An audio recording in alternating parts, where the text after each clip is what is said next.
రాష్ట్రాన్ని అన్ని రంగాల్లో ప్రగతి పథంలో నిలిపేందుకు మరోసారి చారిత్రక విజయంతో అధికారంలోకి రావడమే లక్ష్యంగా సీఎం జగన్మోహన్ రెడ్డి ఎన్నికల ప్రచార భేరీ మోగించారు. ఇడుపులపాయలో వైఎస్ఆర్ ఘాట్ వద్ద ప్రత్యేక సీఎం వైఎస్ జగన్ తల్లి వైఎస్ విజయమ్మతో కలిసి ప్రత్యేక ప్రార్థనలు చేశారు.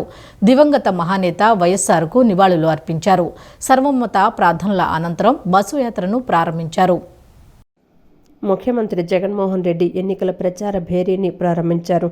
ఇడుపులపాయలోని వైఎస్ఆర్ ఘాట్ వద్ద ప్రత్యేకంగా సీఎం వైఎస్ జగన్ తల్లి వైఎస్ విజయమ్మతో కలిసి ప్రత్యేక ప్రార్థనలు చేశారు. దివంగత మహానేత వైఎస్ఆర్కు నివాళులర్పించారు. సర్వమత ప్రార్థనల అనంతరం బస్సు యాత్రను ప్రారంభించారు. ఇడుపులపాయ నుంచి ప్రారంభమైన మేమంతా సిద్ధం యాత్రకు దారి పొడవున ప్రజలు స్వాగతం పలికారు. ప్రొద్దుటూరులో బహిరంగ సభలో జగన్ ప్రజలను ఉద్దేశించి మాట్లాడారు. నీకు సహాయము చేయువాడను నేనే, నీతి అను నా దక్షిణ హస్తముతో నిన్ను ఆదుకొందును. ప్రభునందు ప్రియులారా, ఈ మధ్యాహ్నపు వేళ దేవుని యొక్క ఆశీర్వచనం ఏమనగా ట్రస్ట్ ఇన్ గాడ్, ప్రభునందు విశ్వాసం ఉంచటం, ట్రూత్ సత్యము అనుసరించటం, ట్రావెల్ ప్రయాణము చేయటం. వైఎస్ఆర్ కాంగ్రెస్ పార్టీ పాలనలో రాయలసీమను రాళ్లసీమగా మార్చారని టీడీపీ అధినేత చంద్రబాబు నాయుడు విమర్శించారు. ఎన్నికల్లో ఓటు అడిగే అర్హత ఆ పార్టీ నేతలకు లేదన్నారు. సీమలో జగన్ ఒక్క ప్రాజెక్టును పూర్తి చేయలేదన్నారు. టీడీపీ హయాంలో పలు ప్రాజెక్టులు 90% పూర్తయితే మిగిలిన 10% కూడా కంప్లీట్ చేయకుండా నిర్లక్ష్యంగా వ్యవహరించారని ఆగ్రహం వ్యక్తం చేశారు. ఉమ్మడి చిత్తూరు జిల్లాలో 25 ప్రాజెక్టులను రద్దు చేసిన నీచ చరిత్ర వైఎస్ఆర్ కాంగ్రెస్ పార్టీ ప్రభుత్వానిదని, రాయలసీమలో నీటిపారుదల ప్రాజెక్టుల కేవలం 2165 కోట్లే కేటాయించారని విమర్శించారు. చిత్తూరు జిల్లా పలమనేరులో నిర్వహించిన ప్రజాగళం ప్రచార యాత్రలో టీడీపీ అధినేత చంద్రబాబు మాట్లాడారు. రాయలసీమకు కృష్ణా జలాలు అందించిన వ్యక్తి ఎన్టీఆర్ అని చెప్పారు. టీడీపీ ప్రభుత్వం అధికారంలో ఉండగా తెలుగు గంగ, హంద్రినీవ, గాలేరు, నగరి ప్రారంభించామని వివరించారు. టీడీపీ హయాంలో సాగునీటి ప్రాజెక్టులకు ప్రాధాన్యత ఇచ్చామని, దీంతో కరువు సీమలో నీటిపారుదల రంగంలో మార్పులొచ్చాయన్నారు. రాష్ట్ర విభజనతో ఆర్థిక ఇబ్బందులు ఉన్నా పెద్ద ఎత్తున ఇరిగేషన్ ప్రాజెక్టులకు నిధులు కేటాయించామని అన్నారు. 5 ఏళ్లలో 68,000 కోట్లు ఖర్చు చేశామని, ఒక రాయలసీమలోనే 12,000 కోట్లు ఖర్చు పెట్టామన్నారు. ఎక్కడ భూములు కనిపించినా వైఎస్ఆర్ కాంగ్రెస్ పార్టీ నేతలు వదల్లేదు. ఆలయ భూములు విడిచిపెట్టడం లేదని, చివరికి ఇళ్లను కూడా కబ్జా చేసే పరిస్థితి వస్తోందన్నారు. సీమకు అన్యాయం చేసిన ద్రోహి జగన్ రావడానికి వీల్లేదని ప్రజలు గట్టిగా చెప్పాలన్నారు.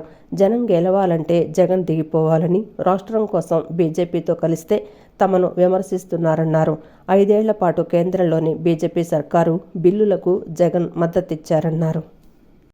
2165 కోట్లు ఖర్చు పెట్టి కథలు మాట్లాడుతున్నాడు. ఈయన మిమ్మల్ని ఒకసారి చూస్తే అడ్వైజర్లు పెట్టుకున్నాడు. జీతగాల్ని డబ్బులు వసూలు చేయడానికి, దౌర్జన్యాలు చేయడానికి. వాళ్లకు పెట్టిన డబ్బులు కూడా రాయలసీమ ఇరిగేషన్ ప్రాజెక్టులు పెట్టలేదని చెప్పి నేను మీకు తెలియజేస్తున్నా. అందుకే అడుగడుగున రాయలసీమలో జగన్మోహన్ రెడ్డిని నిలదీయమని మీ అందరికీ పిలిపిస్తున్నా. సిద్ధమవునా కాదా అని మేము అడుగుతున్నా. మొన్నేదో బోర్డులు పెట్టాడు. సిద్ధమని ఒక పెద్ద బోర్డులు పెట్టి బలవంతంగా మనుషులు తోలుకొచ్చాడు. ఇప్పుడు మేము సిద్ధం అంట. అవును, మేము సిద్ధం నిన్నింటికి పంపేయడానికి. అవునా కాదా అని మేము అడుగుతున్నా. ఇండస్ట్రీ తెస్తాం, పెట్టుబడులు వస్తాయి, మీ ఊర్లో పనిచేసుకునే అవకాశం వస్తుంది. అదే కాకుండా ఐటీలో ప్రావీణ్యత నిన్న కూడా చూశాను. కుప్పంలో ఇంటి దగ్గర కూర్చొని మన వాళ్ళు పనిచేస్తున్నారు. దానివల్ల బ్రహ్మాండమైన ఆదాయం వస్తూ ఉంది. అదే హామీ ఇస్తున్నా. మీ ఇంటి దగ్గర కూర్చొని వర్క్ ఫ్రమ్ హోమ్, అది బోరు కొడితే మండల హెడ్ క్వార్టర్లో వర్క్ స్టేషన్లు పెట్టి ప్రపంచంలో ఉండే కంపెనీలు తీసుకొచ్చి మీరు పనిచేసుకుంటూ మెరుగైన ఆదాయాన్ని సంపాదించే మార్గం చూపిస్తాను. దుర్మార్గుడు అవకాశాల కోసం డబ్బులకు కక్కుర్తిపడి ఈ పిల్లల జీవితాలు నాశనం చేసి ఒక జనరేషన్ని నాశనం చేసే పరిస్థితికి వచ్చాడు. జాతిని నిర్వీర్యం చేసే పరిస్థితికి వచ్చాడు. మనం కలలుగరిన మన బిడ్డలు మన చేతల్లో లేకుండా చేసే పరిస్థితికి వచ్చాడు. అది నా బాధ. అడుగుతున్నా మిమ్మల్ని అందరినీ, దుర్మార్గుని అడగండి వచ్చినప్పుడు. ఈ పలమనేరులో నేను సవాలు విసురుతున్నా. ఇప్పటికి కూడా నా కళ్ళ ముందర కనపడుస్తా ఉంది, నా మైండ్ లో ఉంది. మిస్ బా చరిత్ర మీకు తెలుసు కదా తమ్ముళ్ళు అని అడుగుతున్నా. తెలుసంటే చేలపై కట్టండి. ఇప్పుడు ఆ కుటుంబం ఇక్కడ ఉందా, పలమనేరులో ఉందా అని మిమ్మల్ని అడుగుతున్నా. అంటే ఒక మైనారిటీ అమ్మాయి చదువుకోవడానికి వీలు లేదా? బాగా కష్టపడి చదువుకొని ఫస్ట్ ర్యాంక్ తెచ్చుకోవడానికి వీలు లేదా? దుర్మార్గులు వైఎస్ఆర్ కాంగ్రెస్ నాయకులు ఆ అమ్మాయిని వేధించి వేధించి వేధించి చదువుకోకుండా చేసి కడాన నేను అనుకున్న లక్ష్యాన్ని నెరవేర్చుకోలేని ఆత్మహత్య చేసుకునే పరిస్థితి వచ్చిందంటే తమ్ముళ్ళు మీరు సహిస్తారా అని మిమ్మల్ని అడుగుతున్నా. ఇప్పుడు ఎన్నికల కోడ్ వచ్చింది, ఎలక్షన్ కమిషన్ ఉంది.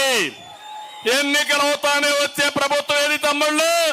అన్ని సర్వేలు ఘోషిస్తున్నాయి 22, 23 ఎంపీలు మనమే గెలుస్తామని.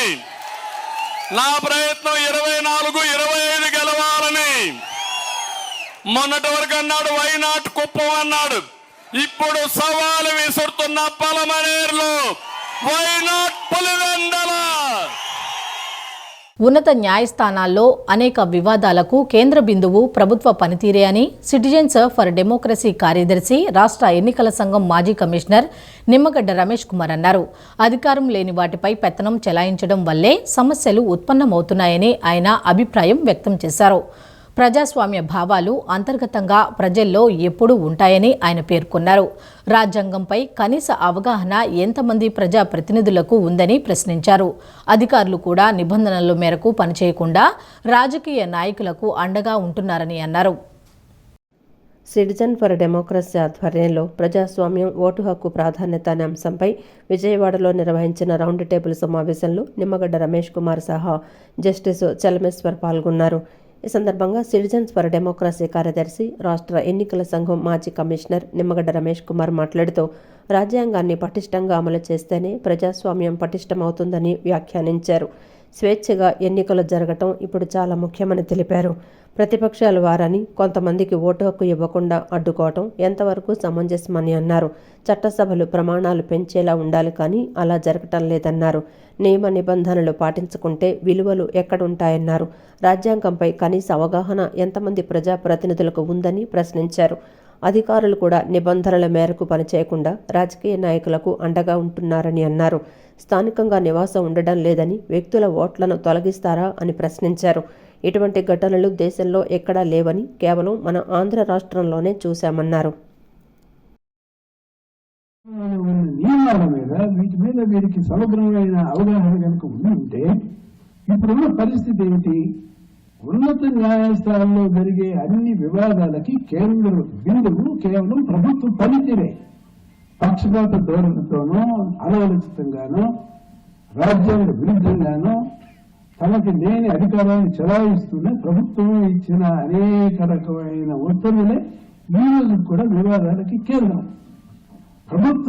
ప్రభుత్వంలో పనిచేసే అధికారులు, నేను కూడా ప్రభుత్వ అధికారిగానే ఉన్నా, విచక్షణతో విఘ్నతతో నిజంగా వ్యవహరిస్తే ఈ వివాదాలు చాలా వరకు తగ్గించుకోవచ్చు.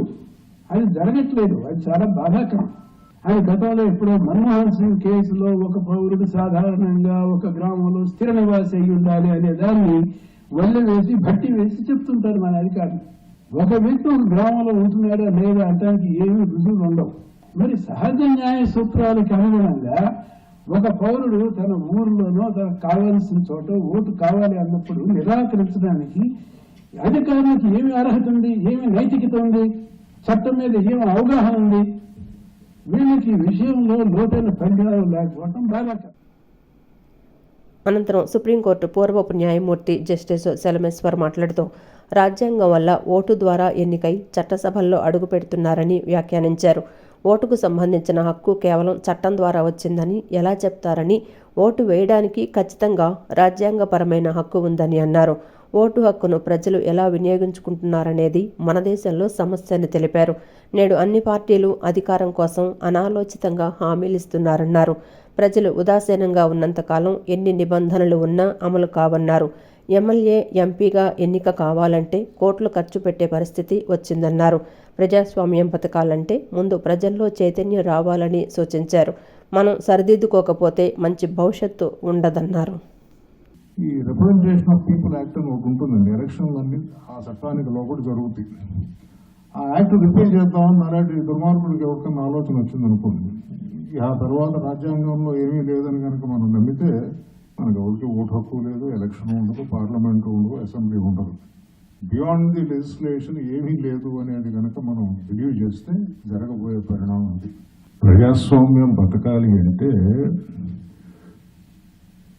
ముందు ప్రజల్లో ఆ చైతన్యం రావాలి. ఇది ప్రమాదం. మనం ఈ ప్రజాస్వామ్యాన్ని బతికించుకోకపోతే, ఈ ప్రజాస్వామ్యాన్ని నడిపించవలసిన వ్యవస్థల్ని బలపరచకపోతే, ఆ వ్యవస్థల్లో జరుగుతున్న లొసుగుల్ని మనం సరిదిద్దుకోకపోతే మన భవిష్యత్తు క్షేమంగా ఉండదు అనేది మనకు అర్థం. అమరావతి పేరుతో చంద్రబాబు విజయవాడ అభివృద్ధిని తుంగలో తొక్కారని సెంట్రల్ వైసీపీ అభ్యర్థి వెల్లంపల్లి శ్రీనివాసరావు మండిపడ్డారు. ఈ రాష్ట్రాన్ని దోచుకున్న దొంగలు టీడీపీ, బీజేపీ, జనసేన అని దుయ్యబట్టారు. జగన్మోహన్ రెడ్డికి జనబలం ఉందని, రాబోయేది వైసీపీ ప్రభుత్వమే అని ఆయన ధీమా వ్యక్తం చేశారు. వైఎస్ఆర్సీపీ అభ్యర్థి వెల్లంపల్లి శ్రీనివాసరావు నియోజకవర్గంలో స్థానిక 36వ డివిజన్ హనుమాన్పేట ఏరియా తదితర ప్రాంతాలలో స్థానిక డివిజన్ కార్పొరేటర్ బాలిగోవింద్తో కలిసి పర్యటించారు. ఈ సందర్భంగా ప్రతి ఇంటికి వెళ్లి కరపత్రం ఇస్తూ ప్రజలతో మాట్లాడుతూ ఓట్లను అభ్యర్థించారు. అనంతరం వెల్లంపల్లి మాట్లాడుతూ సెంట్రల్ నియోజకవర్గంలో తననందరూ ఆశీర్వదిస్తున్నారన్నారు. డివిజన్లో కొన్ని సమస్యలు తన దృష్టికొచ్చాయని, ఎన్నికలయ్యాక వాటిని పరిష్కరిస్తామని హామీ ఇచ్చారు. ప్రతి నెల 1వ తారీఖు మాకింటికి వచ్చి పింఛనిస్తున్న జగన్మోహన్ రెడ్డినే మళ్లీ ముఖ్యమంత్రిని చేస్తామని ప్రజలు చెప్తున్నారని అన్నారు.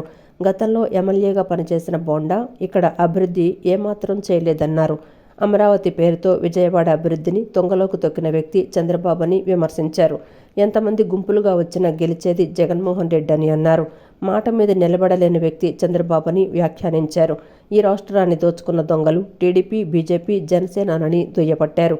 జగన్మోహన్ రెడ్డికి జనం బలం ఉందన్నారు. రోడ్లు, డ్రైనేజీ సమస్యలు కొన్ని మా దృష్టి రావడం జరిగింది. అదేవిధంగా కొంత పార్కు కూడా 90% పూర్తి అయిపోయింది, మిగతా 10% పూర్తి చేయమని చెప్పడం జరిగింది. ఇవన్నీ కూడా రేపు ఎన్నికల తర్వాత తప్పకుండా వీళ్ళందరికీ కూడా అభివృద్ధి చేస్తామని చెప్పడం కానివ్వండి. ప్రతి ఒక్కళ్ళు కూడా ఈసారి మళ్ళీ జగన్మోహన్ రెడ్డి గారు రావాలని చెప్పని ప్రతి ఇంట్లో కూడా ఇదే మాట వినపడుతుంది.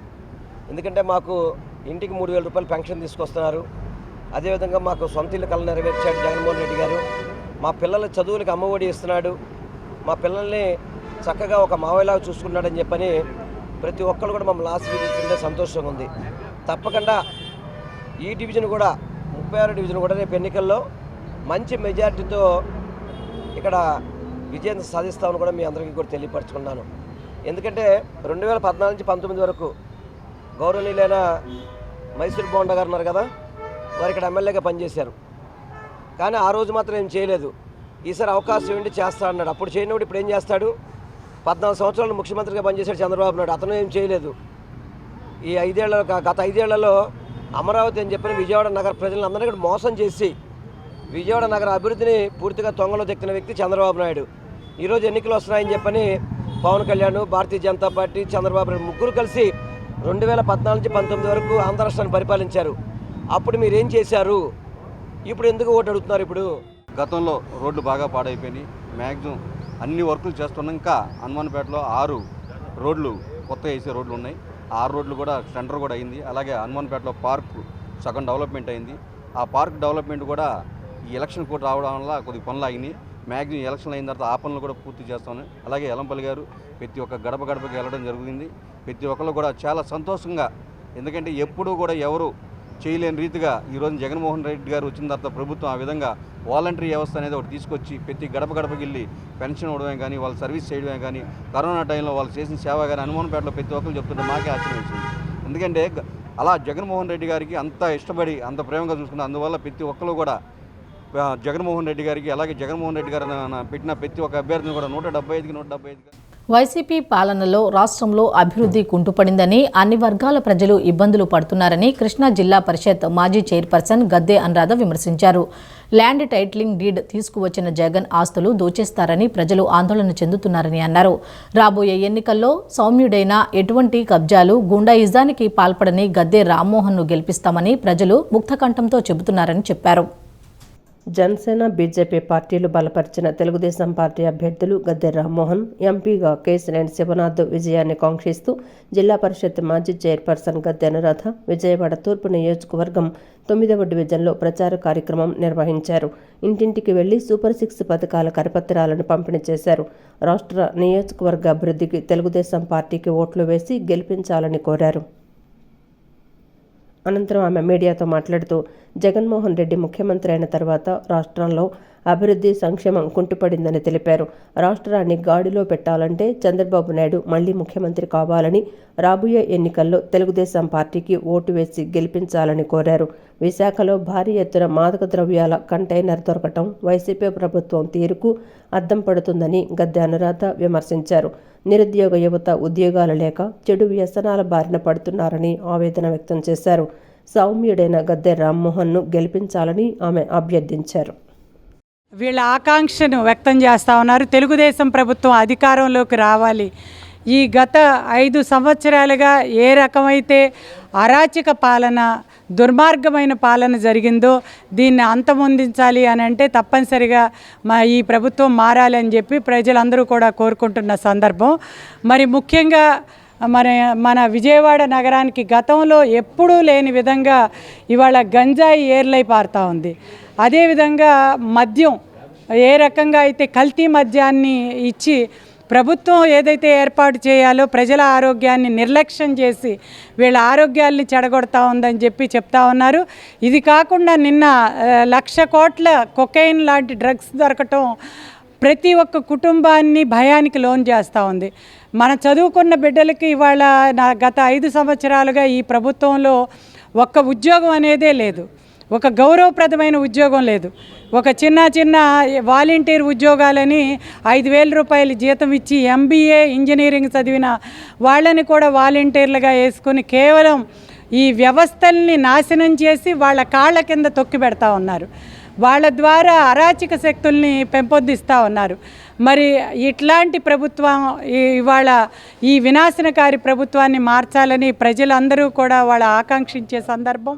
విజయవాడలో విద్యుత్ అదనపు డిపాజిట్లు పేరుతో బలవంతపు వసూళ్లు చేస్తూ నోటీసులు ఇవ్వకుండా ఫీజులు పీకేస్తున్న సిబ్బందిని పాయకాపురం, శాంతినగర్లోని స్థానికులు ప్రతిఘటించారు. వీరికి సెంట్రల్ నియోజకవర్గం సిపిఎం అభ్యర్థి సిహెచ్ బాబురావు మద్దతు పలికారు. ఈ సందర్భంగా ఆయన మాట్లాడుతూ విద్యుత్ ఛార్జీల పేరుతో బీజేపీ, వైసీపీ ప్రజలను పీల్చి పిప్పి చేశాయని మండిపడ్డారు. చంద్రబాబు పాలనలో బాదుడే బాదుడు అయితే జగన్ పాలనలో అసలు ఛార్జీల కన్నా కొసరు ఛార్జీలు ఎక్కువ అయ్యాయని విమర్శించారు. సర్దుబాటు ఛార్జీల పేరుతో ప్రజల నుండి దోచుకున్నది కాకుండా అదనపు ఛార్జీల పేరుతో మరో భారం మోపుతుందని ఆగ్రహం వ్యక్తం చేశారు. అదనపు డిపాజిట్లు కట్టలేదని ఫీజులు పీకేస్తున్నారని అన్నారు. ప్రజలపై భారాలు మోపిన మీకు ఎందుకు ఓటు వేయాలని ప్రశ్నించారు. అంటే 500 రూపాయల బిల్లు వస్తే పైన ఇంకొక 500 రూపాయలు సర్దుబాటు ఛార్జీలని వేస్తున్నారు. వీటికి అంతు పొంతు లేకుండా పోయింది. ఇప్పుడు నెలవారీ పోని ఏదో ఒక రూపంలో బిల్లులు కడతా ఉంటే మళ్ళీ అదనపు డిపాజిట్లు కట్టాలి. మీ ఇంట్లో ఫ్యాన్లు ఎక్కువ ఉన్నాయి, లైట్లు ఎక్కువ ఉన్నాయి, లేకపోతే మీ ఇంట్లో ఫ్రిడ్జ్ ఉంది అని 4,000 రూపాయలు అదనపు సెక్యూరిటీ డిపాజిట్ కట్టమని 3 రోజుల క్రితం చెప్పారు. నోటీసులు ఇవ్వలేదు. ఇప్పుడు వచ్చి ఫీజులు పీకేస్తూ ఉన్నారు. అంటే ఎన్నికల సందర్భంలో ప్రభుత్వం ఇక దిగిపోయేలోపు జనాన్ని ఇక మిగిలింది కూడా పీక్కు తినటం కోసమే ఇటువంటి కుట్రలు పడుతున్నారు. దీనికి వైసీపీ, బీజేపీ ఇద్దరూ సమాధానం చెప్పాలి. ఎందుకంటే కేంద్రంలో వాళ్ళు ఉన్నారు, రాష్ట్రంలో వైసీపీ ఉంది. అంటే కరెంటు బిల్లులే కంటే ఇప్పుడు అదనపు డిపాజిట్లు ఇప్పటికి సుమారుగా గత 5 ఏళ్లలో 20,000 కోట్ల రూపాయలు విద్యుత్ పేరుతో భారం వేశారు. రేపు ఎవరైనా అంతే. తెలుగుదేశం అండి ఇదే పని చేసింది. ఇప్పుడు వైసీపీ ఇంకొక రూపంలో పీడిస్తూ ఉంది. ఎక్కడ ఎలా బతుకుతారు జనం? మమ్మల్ని మళ్ళీ ఎన్నికల్లో ఓట్లు వేయండి, గెలిపించండి అని వీళ్ళు అడుగుతున్నారు. ఎందుకు? కరెంటు బిల్లులు పెంచినందుకు ఓటేయాలా? అదనపు డిపాజిట్లు వసూలు చేసేందుకు ఓటేయాలా? ఇప్పుడు హనుమంతరావు అనేటువంటి ఆటో కార్మికుడి ఇంట్లో వచ్చి ఫీజులు పీకేయటానికి వచ్చారు. పనులు చేయటానికైతే రారు. చెత్త పన్ను కట్టకపోతే మీ పెన్షన్ రద్దు చేస్తామని బెదిరిస్తారు. ఈ డిపాజిట్ కరెంట్ కట్టకపోతే ఇప్పుడు బెదిరించడం కాదు, ఫీజులు పీకేయటానికి. అంటే ఫీజులు పీకేస్తే ఇంట్లో కరెంట్ లేకపోతే ఎట్లయినా తీసుకొచ్చి కడతారని. ఏంటి దౌర్జన్యం గవర్నమెంట్? అందుకే దీన్ని ఈ అదనపు డిపాజిట్లు రద్దు చేయాలి. మేము ఎవరు లేని టైంలో ఆడవాళ్ళు ఉన్నప్పుడు మీకు అదనపు ఛార్జీలు 4,000 రూపాయలు కట్టాలని చెప్పేసి వెళ్ళిపోయారు. ఈలోపు మళ్ళీ 3 రోజుల తర్వాత ఇవాళ వచ్చేసి మేము ఎవరు లేకపోయినా ఆడవాళ్ళు ఉన్నప్పుడు వచ్చి దౌర్జన్యంగా ఫీజు పీక్కి వెళ్ళిపోతామని చెప్పేసి దౌర్జన్యం చేయడం జరిగింది. ఎలక్ట్రిసిటీ డిపార్ట్మెంట్ వాళ్ళు దౌర్జన్యం చేస్తున్నారు. ఇది ఎంతవరకు కరెక్ట్ ప్రభుత్వం ఆలోచించడం చేయాలి. ఇప్పటికే మాకు కిరాయి లేక అనేక రకమైన ఇబ్బందులు పడతా జీవనం సాగించడం చాలా కష్టంగా ఉంది. దానికి తోడు ఇప్పుడు ఈ 4,000 రూపాయలు కట్టాలని చెప్పడం చాలా భారంగా ఉంటుంది. కనీసం మాకు ఎటువంటి నోటీసు కూడా ఇవ్వకుండా ఈ రకమైన చర్యలు తీసుకోవటం ప్రభుత్వానికి సరైన పద్ధతి కాదు. ఇకనైనా ఆలోచించి మా ఆటో కార్మికులే కాదు, మేము బతికేదే ఏ రోజుకి ఆ రోజు తెచ్చుకొని బతుకుతూ ఉంటాము. ఇది ఆలోచనలో చేసుకొని మీరు ప్రభుత్వం వారి సరైన నిర్ణయం తీసుకొని ఈ 4,000 రూపాయలు కట్టాలనేది కూడా ఉపసంహరించుకోవాలి. లేదనుకుంటే కనుక ఈ 4,000 కడతమే చాలా కష్టంగా ఉంది కాబట్టి మీరు 4,000 రూపాయలు రద్దు చేయాలని చెప్పి మేము కోరుకుంటున్నాం.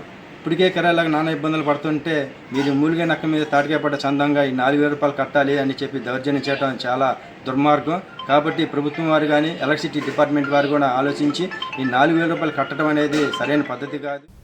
ఆంధ్రప్రదేశ్లో ప్రజల వ్యక్తిగత సమాచారం వాలంటీర్ల చేతుల్లోకి వచ్చిందని బీజేపీ రాష్ట్ర మైనార్టీ మోర్చా అధ్యక్షులు షేక్ బాజీ ఆరోపించారు.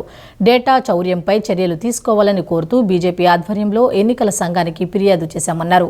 ఎన్నికల్లో అధికారులు నిష్పక్షపాతంగా వ్యవహరించాల్సింది పోయి అధికార పార్టీకి కొమ్ము కాసేలా వ్యవహరిస్తున్నారని విమర్శించారు. ఎన్నికల్లో ప్రభుత్వానికి స్వామి భక్తి చూపించాలనుకునే వారిపై ఎన్నికల కమిషన్కు ఫిర్యాదు చేశామన్నారు. ఆంధ్రప్రదేశ్లో ప్రజల వ్యక్తిగత సమాచారం వాలంటీర్ల చేతుల్లోకి వచ్చిందని బీజేపీ రాష్ట్ర మైనార్టీ మోర్చా అధ్యక్షులు షేక్ బాజీ ఆరోపించారు. డేటా చౌర్యంపై చర్యలు తీసుకోవాలని కోరుతూ బీజేపీ ఆధ్వర్యంలో ఎన్నికల సంఘానికి ఫిర్యాదు చేశామన్నారు. ఎన్నికల్లో అధికారులు నిష్పక్షపాతంగా వ్యవహరించాల్సింది పోయి అధికార పార్టీకి కొమ్ము కాసేలా వ్యవహరిస్తున్నారని విమర్శించారు. ఎన్నికల్లో ప్రభుత్వానికి స్వామిభక్తి చూపించాలనుకునే వారిపై ఎన్నికల కమిషన్కు ఫిర్యాదు చేశామన్నారు. నిన్న ఒక నకిలీ ఉత్తరం బయటపడిందని, సజ్జల భార్గవ్ పేరుతో బీజేపీ రాష్ట్ర అధ్యక్షురాలు పురంధేశ్వరి పేరుపై నకిలీ ఐడి తయారు చేశారన్నారు. ప్రజల డేటా మొత్తం వాలంటీర్ల చేతిలో ఉందని, చోరీ చేసిన డేటా వైసీపీ చేతిలో ఉందన్నారు. డేటా చౌర్యంపై ఎన్నికల సంఘం విచారణకు ఆదేశించాలని షేక్ బాజీ డిమాండ్ చేశారు. అంగన్వాడీ, డ్వాక్రా మహిళలను పోలింగ్ బూతుల్లో నియమించవద్దని ఎన్నికల సంఘాన్ని కోరినట్లు షేక్ బాజీ తెలిపారు. ఈవీఎం ఐడెంటిఫికేషన్ చేసేలా స్థానిక భాషల్లో ఎమ్మెల్యే, ఎంపీ ఓట్లకు విడిగా బాక్సులు పెట్టాలని కోరామన్నారు. ఈవీఎం మిషన్లు మొయ్యలేని వారిని ఎన్నికల విధుల్లోకి తీసుకున్నారని, అలాంటి వారిని ఎన్నికల విధుల్లోకి తీసుకోవద్దని కోరారు. ఎన్నికల నిబంధనలకు విరుద్ధంగా వ్యవహరిస్తున్న అధికారులపై చర్యలు తీసుకోవాలని షేక్ బాజీ కోరారు. ఎన్నికలు ప్రశాంతంగా జరగాలి. ప్రజలు ఎక్కడ కూడా మున్సిపల్ ఎన్నికల్లో లాగా, పంచాయతీ ఎన్నికల్లో లాగా భయభ్రాంతులకు గురి కాకూడదు. నామినేషన్లు వేసేవాళ్ళని బెదిరించకూడదు. నామినేషన్లు వేసిన తర్వాత వాటిని చించకూడదు. ఒకవేళ నామినేషన్ విత్డ్రా చేసుకోకపోతే వాళ్ళ మీద కేసులు పెట్టేటువంటి అక్రమ కేసులు, ఏది బాటిళ్ళు తీసుకెళ్ళి ఇంట్లో పెట్టి కేసులు ఇరికియటం కానీ, లేకపోతే డబ్బులు తీసుకెళ్ళి మంచాల మీద వేసి డబ్బులు దానికోసం తెచ్చారని కేసులు ఇరికియటం కానీ, లేకపోతే బెదిరిస్తున్నారని చెప్పని ఏ బెదిరింపులు లేకుండానే కేసులు ఇరికిచ్చి ప్రత్యర్థులు అనేవాళ్ళు లేకుండా చేసేటువంటి ఎన్నికల పరిస్థితి నుంచి, బారి నుంచి బయటపడి ఇప్పుడు ప్రశాంతమైనటువంటి ఎన్నికలు, ధైర్యంగా వెళ్ళి ఓటేసేటువంటి ఎన్నికలు జరిగేటువంటి పరిస్థితి ఉందని చెప్పని భారతీయ జనతా పార్టీ తెలియజేస్తూ ఉంది. ఖచ్చితంగా 100కి 100% పోలింగ్ శాతం పెరగాల.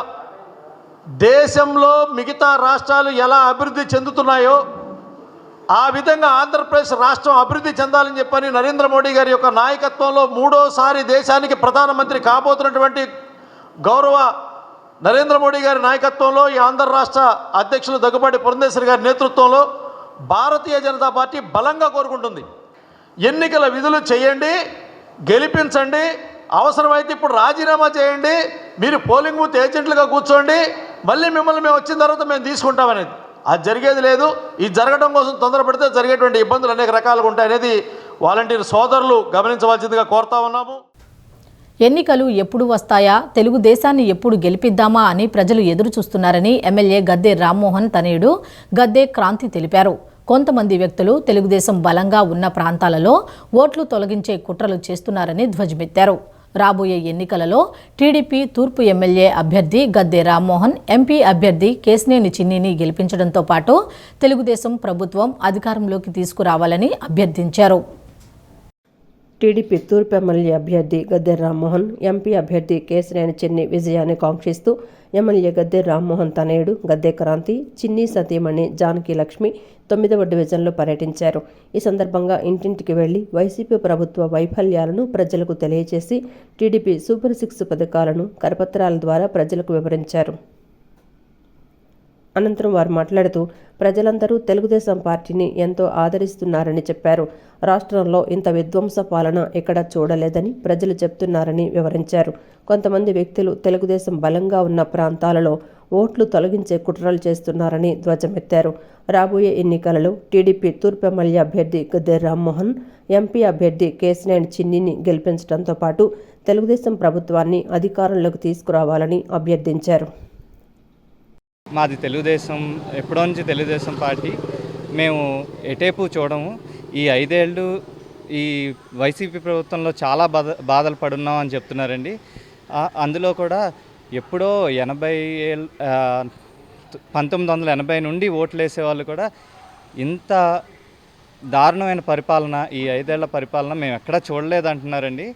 సో ఈసారి తప్పకుండా ప్రభుత్వాన్ని మార్చడానికి అందరూ కసితో ఓట్లేసేలాగున్నారు. కొంతమంది ఇదంతా తెలుగుదేశం ఓట్లే అని చెప్పి కొంతమంది ఓట్లు తీయటానికి కూడా పాల్పడుతున్నారని చెప్తున్నారండి. అదేమీ భయం లేదు, మనం ఆ ఓట్లన్నీ మళ్ళీ వేయించాము. అనంతరం డివిజన్ నాయకులు చెన్నపాటి గాంధీ మాట్లాడుతూ ఎమ్మెల్యే గద్దె రామ్మోహన్ ఆధ్వర్యంలో చంద్రబాబు నాయకత్వంలో నియోజకవర్గాన్ని అభివృద్ధి చేశారని చెప్పారు. రాబోయే ఎన్నికలలో గద్దె రామ్మోహన్ హ్యాట్రిక్ కొట్టడానికి సిద్ధంగా ఉన్నారని చెప్పారు. ఏదైతే ఈ నియోజకవర్గంలో, తూర్పు నియోజకవర్గంలో గద్దె రామ్మోహన్ గారు గెలిచినప్పటి నుంచి అనేక అభివృద్ధి కార్యక్రమాలు చంద్రబాబు గారి నాయకత్వంలో చేయగలిగాం. మరి ఈ 4 ఏళ్ళు చూసుకుంటే గత ప్రభుత్వానికి ఈ ప్రభుత్వానికి ఎంత తేడా ఉన్నదో కూడా మేము వెళ్ళేపాటికి ప్రజలే చెబుతున్నారు. కనుక మరి రానున్న కాలంలో ఈ యొక్క తూర్పు నియోజకవర్గంలో హ్యాట్రిక్ కొట్టబోతానికి గద్దె రామ్మోహన్ గారు మళ్ళా రెడీగా ఉన్నారు. అలాగే ప్రజలు కూడా అలాగే ఆదరించి ఈ యొక్క జగన్మోహన్ రెడ్డిని ఇంటికి పంపించడానికి ప్రజలంతా ఎప్పుడు అడిగినటువంటి ప్రజలు ఎప్పుడు ఎన్నికలు వస్తాయని చూస్తున్నారు. కనుక రానున్న కాలంలో ఈ జగన్మోహన్ రెడ్డికి, ఇక్కడ ఉన్నటువంటి వైసీపీ నాయకులకి అందరికీ మళ్ళా గట్టి గుణపాఠం చెబుతారని రాష్ట్రంలో కూడా, అలాగే ఈ రోజున అరాచకాలను కూడా పారదోలాలి. ఏదైతే గతంలో చంద్రబాబు గారి నాయకత్వంలో పనిచేసామో అందరం కూడా గత ప్రభుత్వంలో పనిచేసిన దానికి ఈ ప్రభుత్వంలో పనిచేసిన వాళ్ళు కూడా మరి వాళ్ళే చెబుతున్నారు. వైసీపీ యొక్క మిడిల్ క్యాడర్ కానీ సెకండ్ క్యాడర్ గలటువంటి క్యాడర్ కూడా మేము ఈసారి బాల్చి దన్నేస్తామని వాళ్ళే నిదానంగా వచ్చి మా పక్కన చేరి చెబుతూ ఉన్నారు. సంవత్సరానికి 2 కోట్ల ఉద్యోగాలు ఇస్తానని నిరుద్యోగులను మోసం చేసిన మోదీకి ఈ ఎన్నికల్లో బుద్ధి చెప్పాలని ఏఐవైఎఫ్ జాతీయ ప్రధాన కార్యదర్శి ఆర్ తిరుమలై రామన్ పిలుపునిచ్చారు. ప్రతి ఒక్కరి ఖాతాలో 15 లక్షలు జమ చేస్తానని హామీ ఇచ్చి విస్మరించారన్నారు. ఉద్యోగాలు కల్పించకపోగా ప్రభుత్వ సంస్థలను కార్పొరేట్ శక్తులకు దోచిపెడుతున్నారని ధ్వజమెత్తారు. విజయవాడ దాసరి భవన్లో నిర్వహించిన మీడియా సమావేశంలో మాట్లాడిన ఏఐవైఎఫ్ నేతలు బీజేపీ మరియు ఆ పార్టీతో అంటకాగుతున్న వారికి గుణపాఠం చెప్పాలని కోరారు. Narendra Modi government again they are coming to people to get the vote. If BJP comes again, the India, our great country India will face disaster and very bad effect it will face. They never fulfilled the promises they given to the people, particularly the youth and students. After independence of our country, this is the time of high peak of unemployment. Unemployment is the highest stage these days. More than 50 to 55 lakh vacancies, they never fulfilled these vacancies at the central government and public sector. ప్రతి ఏటా రెండు కోట్ల ఉద్యోగాలు ఇస్తానని చెప్పేసి నమ్మబలికి అధికారంలోకి వచ్చారు.